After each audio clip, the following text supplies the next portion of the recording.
اور ہم ہی نے زمین میں تمہارا ٹھکانہ بنایا اور اس میں تمہارے لیے اسباب معیشت پیدا کیے مگر تم کم ہی شکر کرتے ہو۔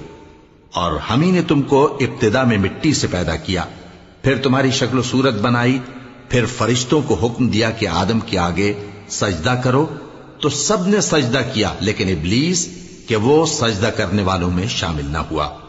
اللہ نے فرمایا جب میں نے تجھ کو بھی حکم دیا تھا تو کس چیز نے تجھے سجدہ کرنے سے باز رکھا؟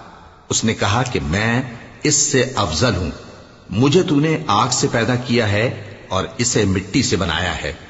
فرمایا تو بہشت سے اتر جا، تجھے شایع نہیں کہ یہاں تکبر کرے، پس نکل جا کہ تو ذلیل لوگوں میں سے ہے۔ اس نے کہا کہ مجھے اس دن تک مہلت عطا فرما جس دن لوگ قبروں سے اٹھائے جائیں گے۔